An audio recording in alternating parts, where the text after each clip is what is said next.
জাকির নাকি? হ্যাঁ আমি খাড়ায় আছি। তুই নাকি চাচার মায়ের তুলে নিয়ে যেতে চাস, এই জন্য আমি খাড়ায় আছি। বাঁচতে চাইলে চলে যা, আর নাইলে তোর মা ভাই খুঁজছেও পাইব না। না না, এটা হইলে আবার কেমন হয়েছে না বিষয়টা?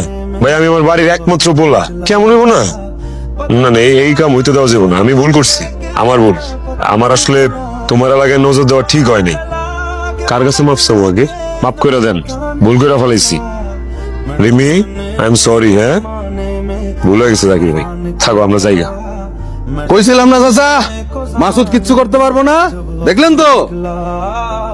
ভিক্ষা কইরা কুত্তা ভাড়া করে আনছেন? হ্যাঁ, আয়া তো দেখলাম কুত্তা না, শেয়াল লইছেন, শিয়াল।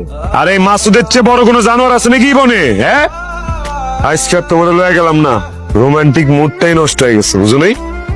তবে তোমার ভালো লাগছে। খুব শীঘ্রই দেখা হইতেছে আমার 6 ফিট বাই 7 ফিট ময়দানে। এখন কাটাকাটি করে কি হইব? তোর জন্য আজকে এই অবস্থা।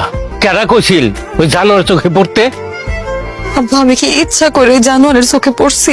পরস নাই, কিন্তু সে তো তোর ঘাড়ে এসে পড়ছে। কিভাবে হ্যান্ডেল করবে আমি বুঝি না রে মা। আব্বা চল আমরা থানায় যাই। হ্যাঁ গেলাম থানায়, ফিরে আসতে পারবি? রাস্তার মধ্যে তোরা উঠে লিয়ে যাবো। আমি এখন কি করবো আব্বা? আমার মাথায় কিছু আসতেছে না। তোর কারণে চাকরি বাকরি সবকিছু ছাইরা এই এলাকা দেখে পালাইতে হইব। আমি তোমারে খুব অসুবিধায় ফেলাই দিছি না আব্বা? আমারে তুমি মাফ করে দাও, আমি তোমারে আর কোনো বিপদে ফেলুম না আব্বা। ওই জানোয়ারের কাছে বন্দি থাকার চাইতে আমি এই জীবন রাখুম না। লক্ষ্মী মা আমার এখন এরকম করে না, মাথা গরম নিয়া কোনো সিদ্ধান্ত ভালো হয় না, ভুল হয়। আমাদের ধৈর্য ধরতে হইব।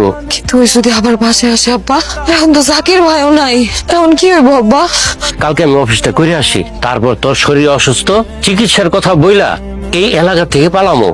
একবার যদি এলাকা থেকে সরতে পারি রে মা, জীবন আর এই এলাকায় আসবো না। বুঝলাম না আম্মা, এটা তো ওভার রিড করতেছো কেন? তোমার কথা শুনে মনে হইতেছে যে জীবনের প্রথম। আমার সাথে তুই কথা কবি না।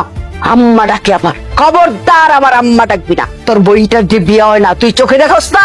দেখি দেখি, সব দেখি আমি। দেখি দেখি কি দেখোস? এতদিন পরে ভালো একটা পাত্র আইলো, হ্যাঁ কত সুন্দর একটা সম্বন্ধ। কারণ হয় আমার বন্যে নিয়ে বাজে কথা কইছে। ও আচ্ছা, আমাকে বাজে কথা বলছে দেখে তোমার খুব খারাপ লাগছে তাই না ভাইয়া? কিন্তু তুমি যে কত মেয়েকে ঘরে আটকে রেখে, তাতে কি তাদের ভাইদের কষ্ট লাগে না, দুঃখ লাগে না?